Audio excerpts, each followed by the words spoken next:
Welcome to Sharing My Truth with Mel and Susie, the uncensored version, where we bear it all. We do. 1, 2, 3, 4.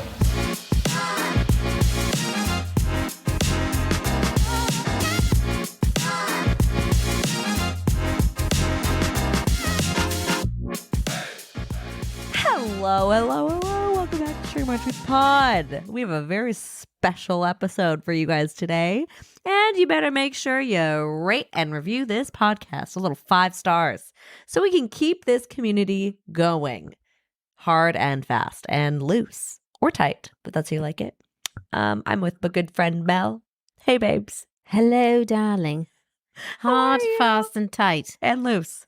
Oh, and loose. I forgot. However that bit. you want. Yeah, I like it. Maybe slow. Slow. Yeah, I like it. I like that. I'm going to remember that one. I mean, we do learn a little bit from our incredible interview today We did. about all the kinds of sex and hards and fasts and looses. We did.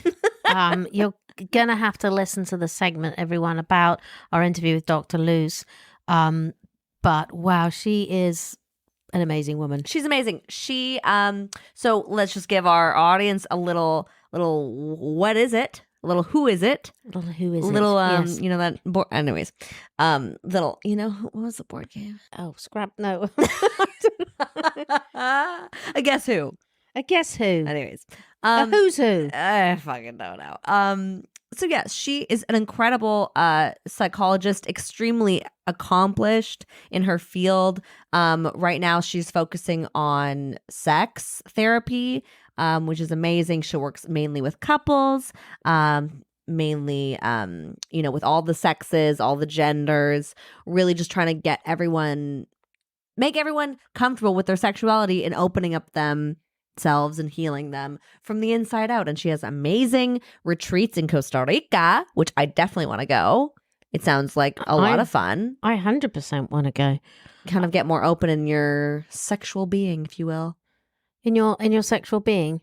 Yes. Yeah.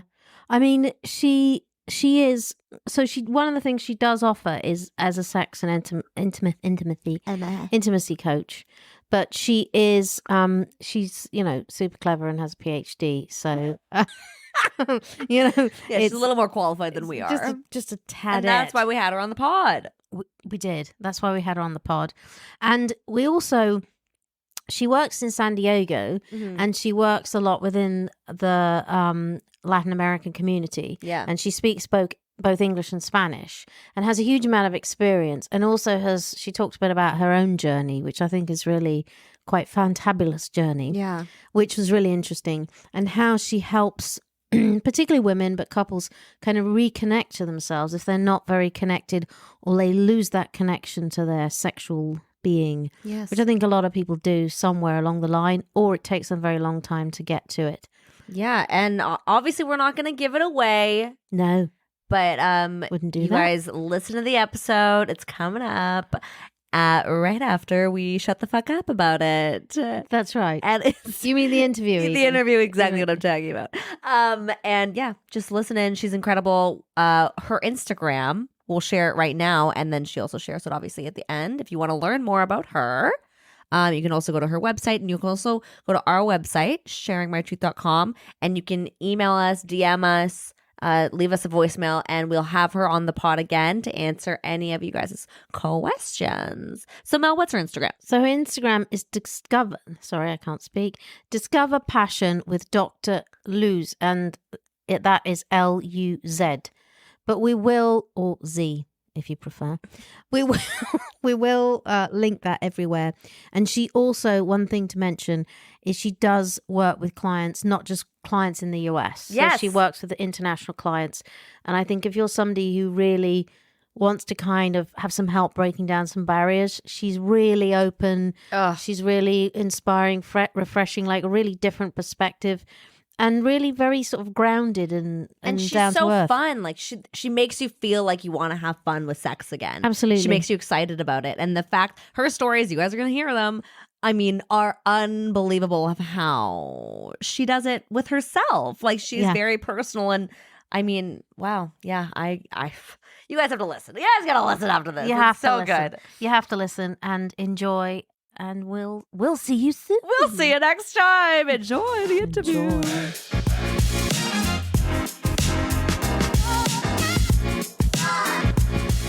Amazing. I want to get started. I know you're extremely busy, obviously. We know we want to obviously respect your time. And we thank you, obviously, for joining us today. And we want to get right into it. And I want to start off with just having you tell us a bit about maybe your background, a bit about what you do now. What do you specialize in? What do you want people to know about you and our Okay. community? Okay, I can do that. Yeah. So go right ahead, Dr. Luz. Thank you thank you for being here.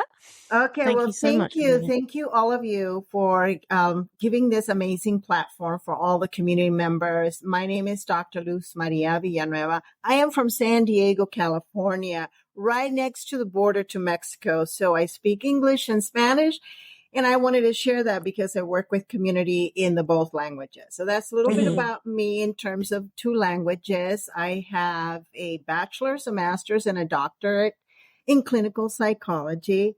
Yes, I was a teacher for quite a few years. An area that really has been really exciting for me is how the brain works and how the nervous system works. And that's really impacted like a lot of my decisions and where I go with this. And, you know, in terms of how I view the world. And another area that I've always been passionate about is developmental, how we evolve as human beings from moment of birth up until death.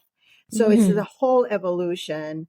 Another thing, I've done research. I write for a magazine. I write for them in Spanish, and it's it's all relationships and sex and intimacy. Let's see what else I have a nonprofit, and it's healing through writing with my nonprofit. It's called Latinas with Purpose. So I do that too. And it's something that gets me Latinas excited. with Purpose? Yes. Latinas I love with that. Purpose. That's amazing. Yes. And then, what else? I done some Tantra education, which is really, I incorporated a lot of that with what I do. I work with a variety of clients. I worked in the clinical setting. I worked in the psychiatric hospital. I worked in organizational. I've been in my field for about 42 years. Wow. Wow. So, And so your field as in like sex in like neuroplasticity No, my field has been just in the area of psychology, and it Amazing. kind of was in psychology in different areas, kind of like when we're, touching here, they're trying to figure our way out. But in terms of sex and intimacy, and I became a sex and intimacy coach because somehow that conversations always tend to follow me. I don't know if I share that with Melanie the other time. Yeah. I was really young, and family members would say like, "Hey, Luz Maria, can you please help us, how to talk to my niece, my daughter, and so regarding intimacy, her period." And we just don't know. So just kind of showed up. And then my first job, I was 18 and a half years old or so, working in a community, and it was in a Latino community. And they said, we need someone to bring sex education to the community. Can you do that? So there it is, and then later on, it's like, oh, we heard you were aware of, you're educated in the world of sexuality. Can you come to our church in Mexico and do couples work, and sex education? Wow. Because the priest felt like I can talk to them and, have conversations, but I notice there's a lot of those conversations that I don't feel comfortable. So it's like this topic continues to follow me. Right. Yeah. So that's how I went into the world of sex and intimacy. Along with, I have a son who is deafblind. Wow. Right. And knowing that how important connection and intimacy and touch is to us as human beings. Yes. That was another area that I decided this is something that needs to be explored. And my son would actually even ask me questions like, Mom, I have my friends and they just know about not getting pregnant, but they don't understand a lot of sexuality. Can you talk to them or can you tell me what to tell them? I just don't know. And That's these incredible. are conversations that, are not out there. So it's kind of like life. I'm acquainted with the subject. I get more information. I learn more. And then just those pulling factors kind of led me into the sex as a sex and intimacy coach and sex educator. And as a sex and intimacy coach, we talked a little bit about this before, but do you work mostly with women or couples? Is it 50-50? What's the sort of balance or what are you seeing? I would say that maybe about 60% couples and 40% individuals. Right. And Yeah. so men and women coming to you Yes. separately, Yeah. individually. Yeah. Okay. That's very interesting. And you also said, we did read on your website about your son, which is, that's incredible. Mhm. So that is very very inspiring for the work that you're doing. Yes. Clearly. Yeah. Yeah. And it just shows up, Melanie, like I have a friend and she shared with me, my husband's got diabetes and there's, as a consequence for health and blood pressure problems, Right. there's no Viagra that can even really help him. And I just Right. can't That's stand so that he's sad. always just touching me and wants to have, and there's nothing there. So, it's really helping people redefine sex and intimacy. We are so used to imagining that it's just about, penetration, end of Yeah. story, we're done. Yeah. So it's that loss and that lack of awareness, what sexuality is really about. So, those were like things that just kept driving me into this conversation. I love that because I always feel like there is such, when you think of sex, you're only thinking of dick and vagina. And Yeah. there's so much more to that. So like, is that something that you tell your patients? Like, what is probably the biggest issue with your patients and like, why maybe do they come to you at first? Low libido, women's low libido. I would Really? say that that's one of the number ones. And it doesn't mean that all my couples, women have the ones with low libido. Sometimes it's the other way around. So let me Right. make that clear.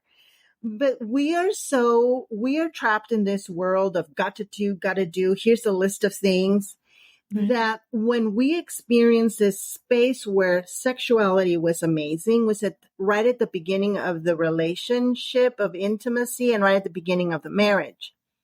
And it's because the women said, I just want it to happen organically. He just comes at me and like, it's nothing organic and it's not going to happen organic.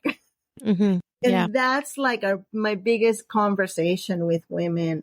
You need to start owning your own sexuality, owning that space for you and your joy, knowing how to turn it on for yourself. Right. So that is one of the big conversations I have.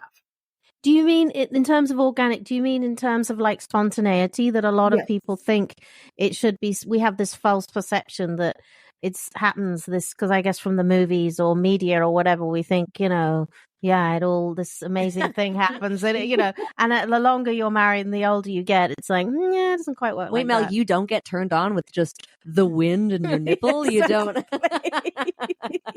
Yeah, but I like the way you said that they have to own it. So you're essentially teaching them to, well, I suppose, view intimacy in a different way, which is actually sort of leads into my next question was, what do you think the greatest barriers are to intimacy? What is the... I think one of them is lack of education, just to be honest with you, and the definition that we have about it. Okay. If we don't have the education and if we don't have, just such a limited definition, where is there to go? There's no place to go. And porno has become the education. Right. Yes. And so it's really a false way. It's something that gets some people going. They get you're done. And in a matter of minutes, it's all completed. And women are trying to learn to follow those patterns with what they see in porno, and men find that that's what it should look like. So that became the education. So, yeah. Yeah. I mean, I think we've also, Mel and I have spoken about this obviously as well. Like Because Mhm. I remember my sex education, and it wasn't anything good. I don't remember learning about the clitoris. I don't remember learning about anything about women's pleasure. I mean, it was barely about men's pleasure. It was much more about having babies and Yeah. STIs and things like that, where you're just like, okay, like, I guess we'll just figure out the rest ourselves, which is kind of okay. Like, you Yeah. can't, it's hard to explain something to a child, but yeah, there is really such a lack of education. And do you see that? I know you work with a lot of like in the Latin community, obviously, and obviously in the American community, and we're Yes. Canadian. So what is there a shift there, or like, how do you think, are they getting better? Is it getting worse? What do you Well, feel I about will that? tell you that in all cultures that I have worked, it's the same concern. It's the same concern. Interesting. The women with low libido, it doesn't matter with one or the other. Mhm. So it's pretty much the same. Wow. Right. So they have the same sort of barriers, and wherever, sort of whatever your, background is, the same barriers, because essentially it's a lack of education. And as women, we start out with so little of it, I think, particularly, and then we have to find out as we go along through the sort of journey of our life. And like you're saying about porn, is that everyone seems to not understand that it's entertainment like any other kind of Yeah. media. It's not meant to inform you. It's totally unrealistic. Yes. And young people are using it because it is so available. I'm 50, so when I was, 18, 16, 20, whatever, that wasn't a possibility to go to the internet and type in whatever you're going to type in. And now you can type in anything, and then the stuff comes up, and then it sets up all these totally unrealistic ideas, doesn't it? It does. It really does. And it is even damaging for the men. For the men in Yeah. two different ways. One of them is their self-esteem by comparing their own penis size to also with the one on porn. Right. Yeah. And they don't get that those individuals that were selected there, are not like every man that is on the street. Of course not. Yeah. They're So- actors. Yeah. And then this whole conversation for just forever has been about the bigger your penis is, the more pleasure is going to be. So it has this low self for them, self-esteem. And by looking at it, it's like they even have a hard time like coming and sharing themselves with a woman or even dating. And in fact, sex is actually reduced.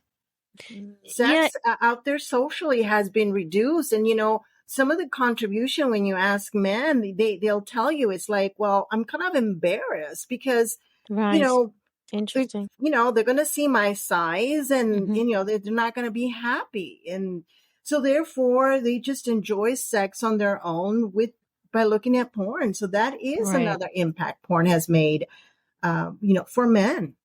Right. And then perhaps when they see the reality's harder, it doesn't match up, etc. Because they do talk a lot about younger men, not having as much sex today than 20 years ago. And I suppose you've answered the question. That is part of the answer.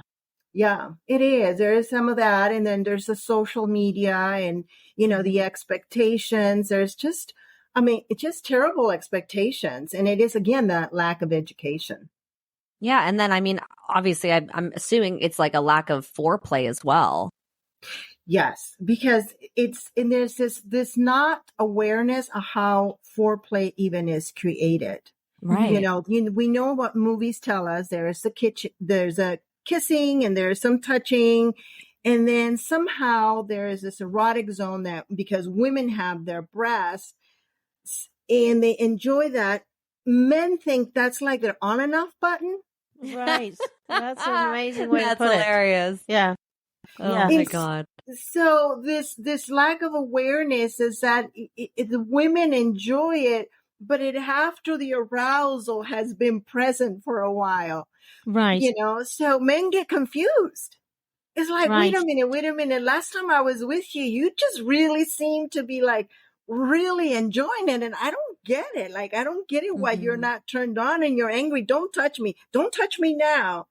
So is that lack of education, lack of awareness of the body's women's physiology, that women's body takes anywhere between 20 to 40 minutes to really create full blown, like blood flow to the whole organs of the women's bodies.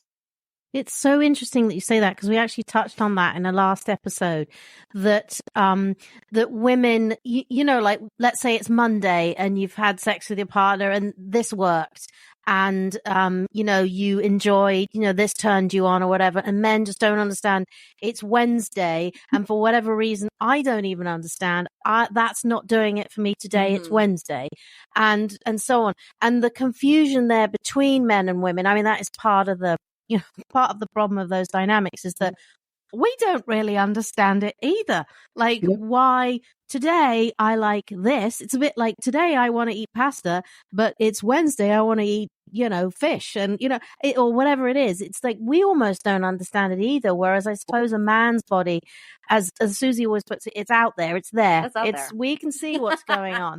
And they just cannot get their head around how is it this doesn't work? Like you said, it's funny to think your nipple is your on and off button. That's so funny. It's like, I turned you on literally the other day. How is this not working?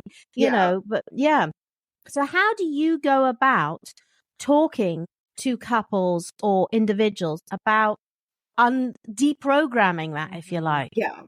Well, first of all, it's understanding how sex works. The understand is the first thing. It starts in your brain. It's a decision that you make. Oh, you know, you start creating the whole idea. I want to be intimate, and you start creating erotic pictures in your brain or fantasies and the joy. And this is away from your partner. So you actually this is how you start turning yourself on. Right. So it is. And then that conversation goes into the limbic system. And once it goes into the limbic system, it actually starts releasing like oxytocin. We have this little reward circuit in our brain. So there it is moving, and there's the thoughts and the fantasy and emotions start to bubble in our bodies without even being with our partners yet. So it's really the women learning how to create that. So you learn to have your body, all connected. And then there's the sensations. Our bodies are not always willing to accept any sensations all the time. Somehow we see that the brain is separate from the body and they work together. And it is the body. So women knowing her own body, that's why movement is so important for a woman. You know, when I work with healing with women with orgasms, you know, when they find a certain part of the body that's not acceptable, they touch it and then they hold on to that, and they put their hand and then they breathe, and they can't even rock in that space. It's the sensation of our bodies that connects to that. So it's telling women that it is their bodies and to be respected, and learning how to communicate is like, can you please start here?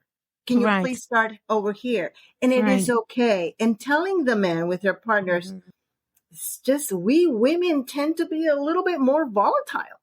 Yes. Volatile. That's a good word. Yes. And it is men's ability to ground women. Right. That's what makes it really powerful when you have a great connection. When you have a woman that's kind of out there and the man just kind of like looks at her and says, what else is there, baby? Just kind of like ground you, like center, and it just owns that masculine energy and just kind of sits there for her. And then just puts her hand on her legs, having her feel grounded and giving her the space, because the majority of the time it is a woman's body that becomes the space of the playground. Right. It is. We are the playground of sexuality the majority of the time. Right. As receivers. Good point. Absolutely. And so just because you just mentioned about orgasms when you were talking, is that part of also why a lot of women are coming to you, that they actually get through a huge chunk of their life and they haven't experienced it? Because we assume, I think the popular narrative in the media is that oh yeah, you have your first experience, you have penetrative sex and you have an orgasm. We all know when we've lived a bit that that's not the case. And we need a few different things, and different people, different women need different things. But there are a very high percentage of women, aren't there, that go for a very long period of time who don't experience anything close to it. Yes. And of course, what that does to you, I cannot even imagine. I mean, you really must think, well, what's the point, kind of thing. And Yeah. then that starts a whole cycle. So do you see that a lot?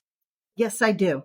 I do see that. I do see that women either don't experience orgasms or rarely experience orgasms or experience one orgasms. Women have the potential to have orgasms for 1 hour, like one break. Oh, you mean, wow. And yeah, they Right. can pick one after the other, kind of going up and down, up and down. And we even have research that shows that is true. Before they said no, then going back and forth, but it's that lack of awareness. But women have that potential.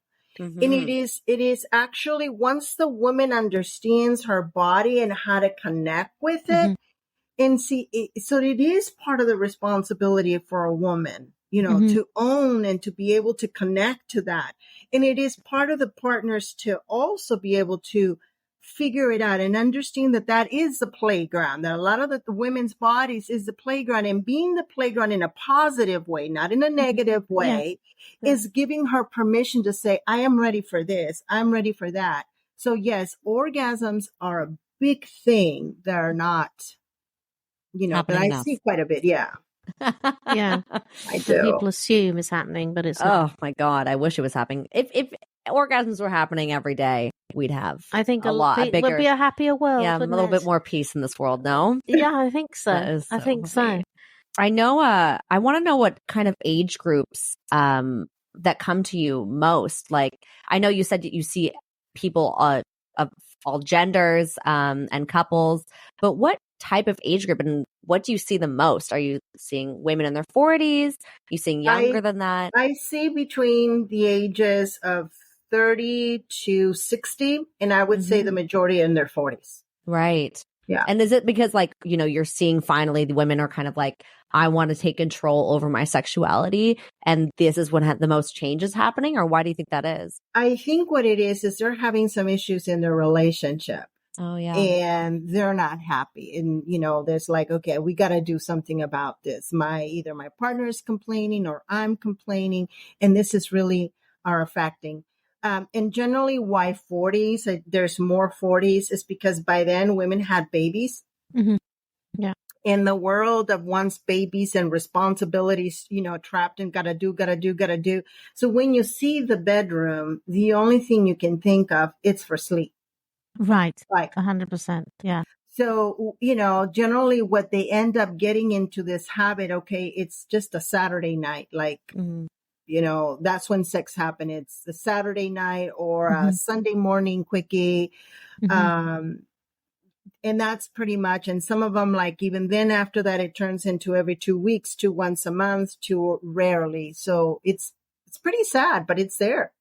And it sort of becomes a thing to do as it's on the list. It's like, yes, kind of got to keep your husband happy. You're tired, thinking about a million things, but let's just do that. And then we're finished for the week. And then he'll be quiet Finish for a bit. the week, finish for the month. Finish for the month. Then he'll be quiet. He'll leave me alone.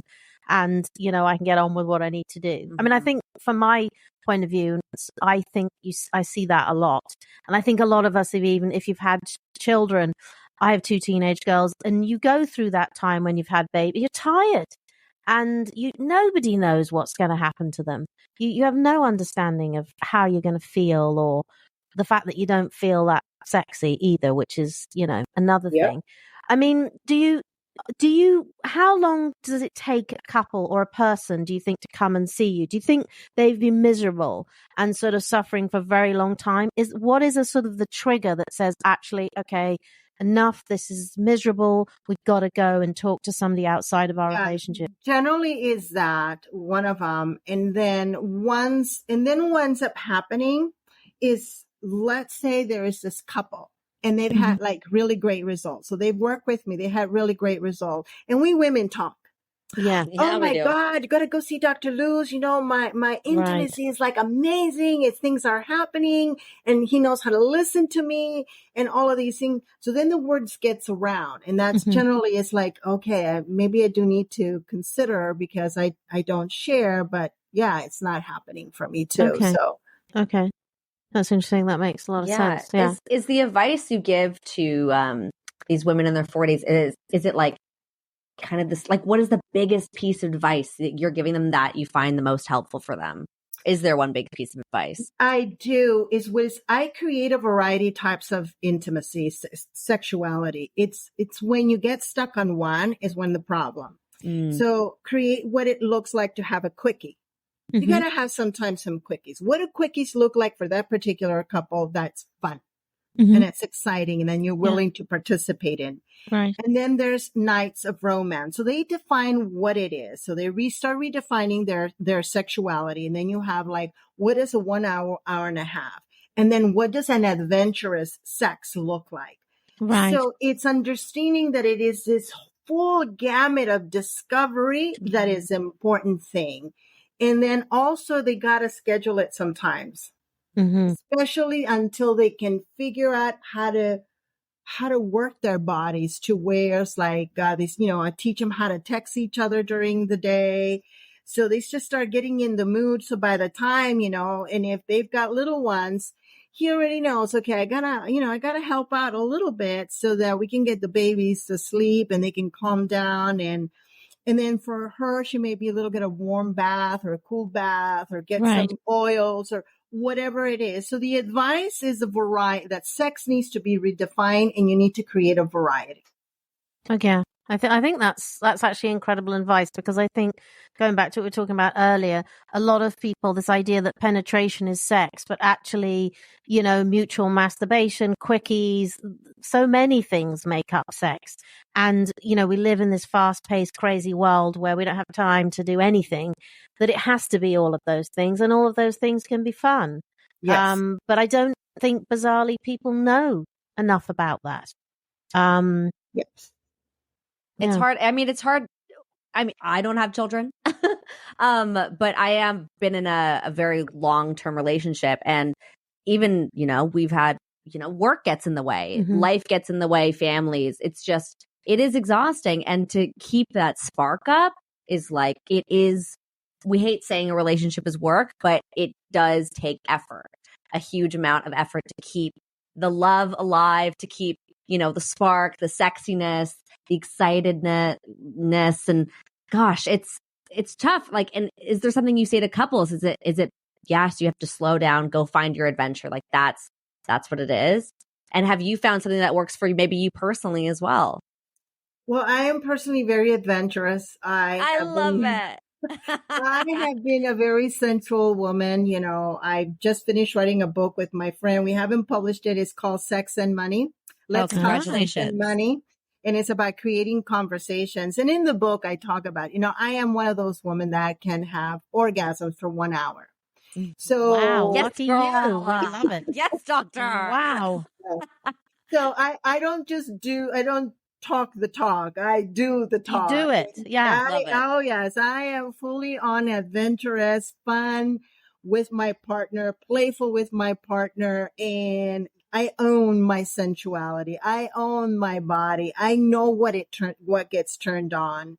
And I Mhm. also communicate when I am too tired, I can Mhm. communicate that, but it is for me as I've always been pretty adventurous and I've always had a lot of fun when it comes to intimacy, and it's been a joyful experience for me in my life. So yeah, I am a stand for women like really taking on this as part of their life. And it's these amazing levels of oxytocin that get released in your body. Like after like an hour and a half of orgasms, my body is on a high for about 24 hours. Surprised. Yeah.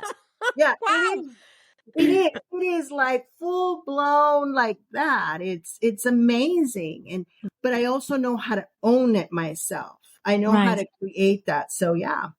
So that's interesting, actually, because you speaking, you're reminding me of Susie because she's very, very open about her sexuality. She really owns it. She She kind of knows who she is. She's not afraid of other people caring about what she's saying about her sexuality.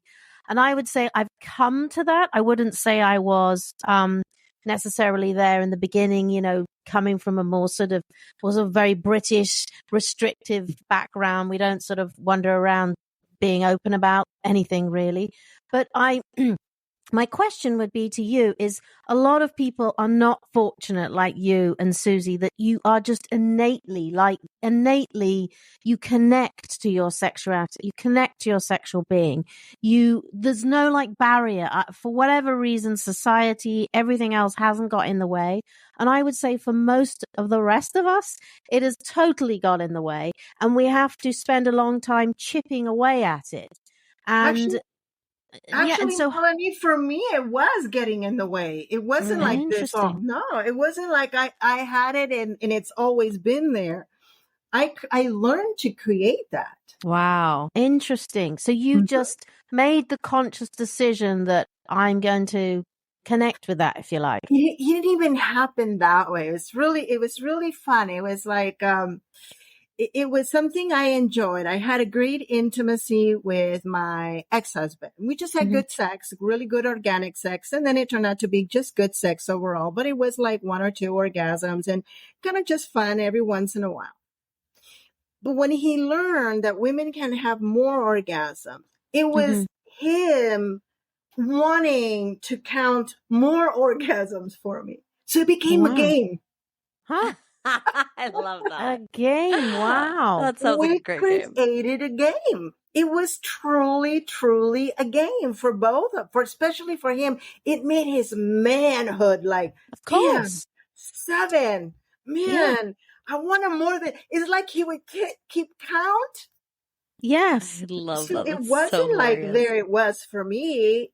So for me to create this, you have to let go of, if your tummy looks, you know, how your tummy looks, how your face may be looking, all of those things that kind of get in the way.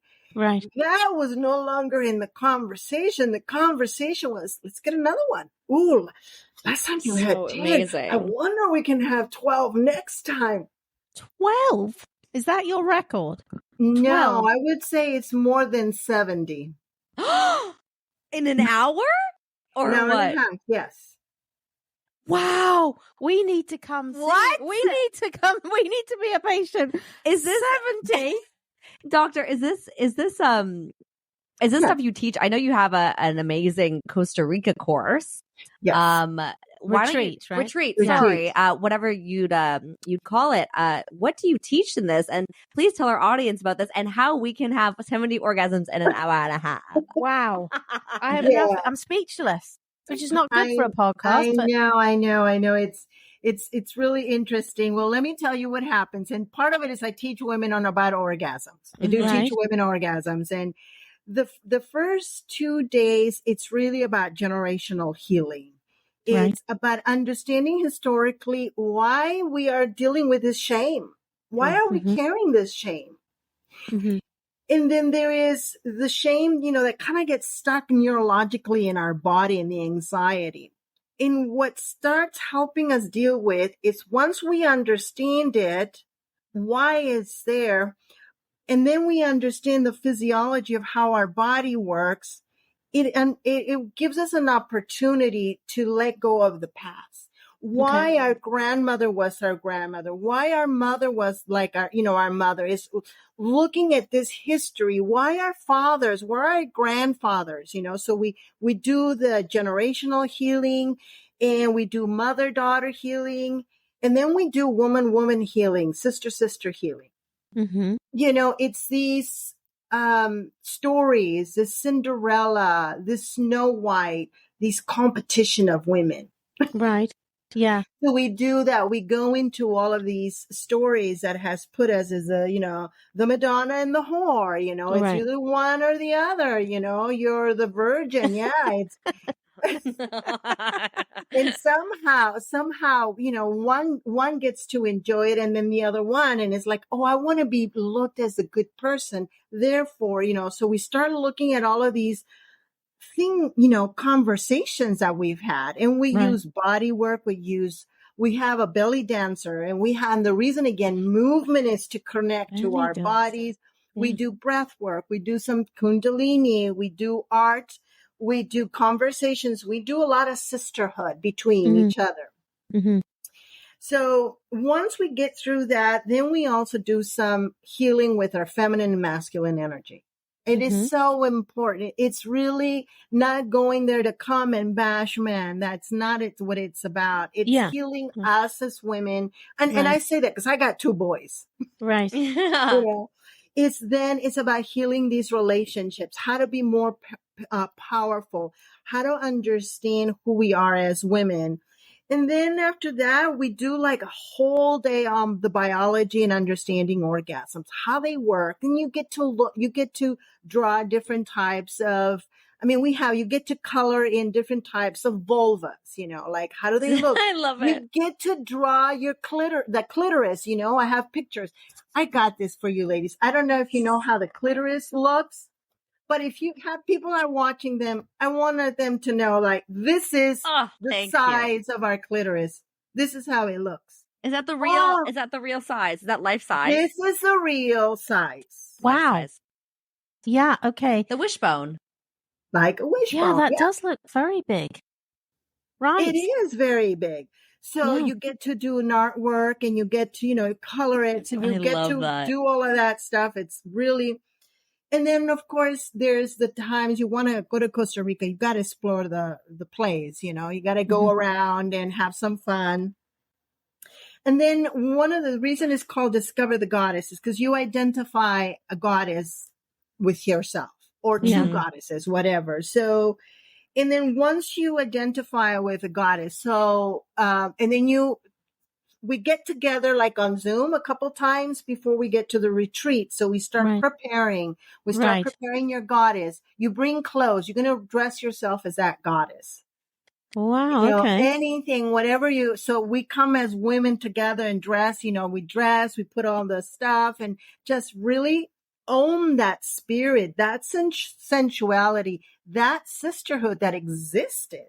Like Right. come together as women and empower ourselves and identify with ourselves with that goddess, dress her up, have her dance in the water and have her dance around the fire.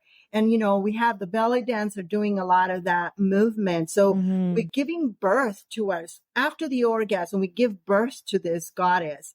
And then what's really important is when they leave, they own this goddess and they always create a small project that they're going to bring to their community. So Right. let's say somebody says, well, I am Aphrodite. I am the goddess of sensuality and love. So Right. then you want to come back to your community and whether it would be maybe you're going to make a place very beautiful. Mhm. Or Right. maybe you're going to, like one of the projects I've done is ask friends that say, hey, can you give me purses? Give me purses that you have that you don't use and fill it up with feminine goodies. I said, we always give the homeless, the women, all of these things, supplies for them. I said, why not giving them this feminine sense of who they are? Oh, So, that's lovely. you create some sort of project that you come back to, something Yeah. small. So maybe some of them are goddesses of animals. Like we have a lot of them that love, like Aphrodite. She was one of them. So then you come back and maybe you work in a shelter for animals one day, or maybe you save one, or you get to feel whatever it is. You create a little project to own that goddess of Mhm. who it is that you are. So it's about looking at yourself as a superhero. Right. Okay. So it's really Yeah, like a as retreat a- of body, mind, and soul. Yes, it's just always connecting to that laws. And we talk about intuition and how we are so in our heads as women, one of our strengths is intuition. And we've Yes. let that go in the process. Well, we learned that, and it's like, so we talk about when in moments in life, something told you and you didn't listen to it because you listened to it through your head. So we get to talk about that. So yeah. It's Do you fun. think? Yeah, it sounds so interesting because I think that connection thing is exactly what's missing. And do you think like this idea of you were saying earlier about the the virgin or the whore, or which we hear a lot about, and men also say their perfect woman is the woman who is looks elegant and sort of, if you like, virgin like, but behind closed doors is a whore. This whole image is very, we're all familiar with that idea. But I think there's also this idea that somehow women who are much more connected and more open about their sexuality are more masculine, which I think I could be wrong, but I feel that that's what people think, but I don't, like, they have a more masculine energy. They're not masculine, that they have this masculine energy, and that somehow makes it not acceptable or something. Like, I think other women are very judgmental of it. Yes, there is judgmental, but masculine energy is more like in your head energy. It's more the businesswoman. It's more the let's get organized. 1, 2, 3, 4, 5. Let's take care of that. Okay. It's more of that masculine energy. So feminine energy is just owning your body, owning the sensuality, that energy that you feel within yourself. And that's why we do a lot of exercises. And we've really lost the experience and the understanding and the benefit it gives. I mean, you can look at a woman walk. I don't care if she has a great figure or not, but when she owns her femininity, it's like everyone looks. Right. Yeah. Yes. And to actually understand that about yourself, to actually connect to that. Can I ask about this amazing retreat? So, I'm sorry, are women having orgasms together? Like, are you doing like an orgasm No, segment? I don't do that. I don't do that. Yes, there are some retreats where that is part of it, or like weekend things. I don't do no nudes. And the reason I don't do that, I do believe there's a lot of trauma for women. Yeah. And the last thing I want to create is have a woman really want to learn this information and feel like obligated and then traumatized by the experience about what it is. It is that information you just take with you. Right. I always keep clothes on. That's just my prerogative. That's just my belief. And it's also I don't think there's anything wrong with the other side. It is also when you have a doctorate degree, we are bounded. If I were to create a retreat like that, I can no longer practice inside of, my field, inside of the government or anything like that. So 100%. Okay. And how many retreats do you run a year? Like, is it like a... Well, right now it's one a year, and I'm working with my social media expert, and we're trying to see if we can find other two, one in Europe and another one in Mexico. But right now what we have is a Costa Rica one. Amazing. So if anybody's listening to this and you really want to connect with your feminine side, heal some of the stuff that have been going on through your life, like discover passion with Dr. Luz. Discover passion with Dr. Luz. Yeah. Is that what is your website if people want to go and have a look and find more information? www.discoverpassionwithdr and Luz LUZ.com. Okay. Discover Passion with Dr. Luz. Okay, we'll mention that again in our social media as well, because people need to have places they can connect to and where they can, well, feel welcome, and so we will mention that again. Yeah. Amazing. And in the spirit of sharing my truth, just for our last little question here, you've been incredible, Dr. Luz. We really appreciate you being here. But we want to ask you, what is the one truth that you would share to your younger self? And this is a question that we ask all of our guests here on this podcast. So I'd love to know on your answer, what would you share? What's one piece of advice you share to your younger self? What I share? I would say have more fun before get married. I love it. I love it. That sounds like what you'd say. Yeah. Yeah, and it's not necessarily about just when we talk about the intimacy is, I've always been very adventurous, and I do believe that's contributed a lot to my sensuality. And the more we are active physically and we move, or more creative, artistic, it's just the way the brain works. We connect to those parts. It gives us more opportunity to move into different parts of our body and feel comfortable with it too. I was very adventurous, but was my father and my mother. My father was, a Jesuit priest, and he left the priesthood, married my mother. So yes, I come from religious, Very religious. I went to a Catholic, elementary, junior high, and high school. And this is how you came out, just incredibly free, it seems like. Yes. So you're sort of the whole journey, but even like your story of your parents, like your father left the priesthood for your mother. I mean, that's it. That's huge. That's a huge. And then he left my mother to be playing her everywhere. Ah, okay. Oh my God. Right. Okay, not so romantic, that bit. Yeah. Okay. But the other thing, just to tell everyone who's listening, is your social media as well. Where can they come and find you on Instagram and wherever else you might be? Yes, it's the same thing. Discover Passion with Dr. Luz is my Instagram. And if you're on my social media with the Instagram, what it is like a few months prior to the retreats, we start posting a lot of goddesses. Ah, okay. Right. And what it is, so that gives you an opportunity, like, okay, what kind of goddess do I want to be? Like, which one do I resonate more? Like, which two, Right. Am I like the goddess of war? Because I think I'm more of that, well, then you take that one and maybe you feel like, and I'm also a little bit of,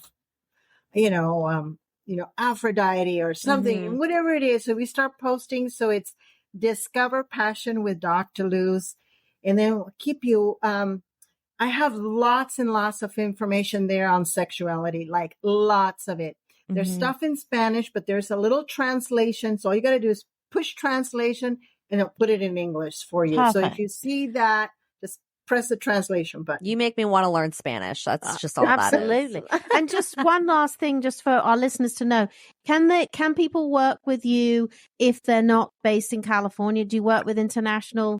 Yes, I do. I do have clients internationally and across the country. And that's one of the things with coaching. It gives you the permission. So yes, you can reach me. You can reach me either through, send me an email, Dr. DRLUZ, V as in victory, the number 1, Dr. Luz V1 at gmail.com, or DM me at, my Instagram, or go on my website and set up an appointment right there. Amazing. Set up a calendar appointment.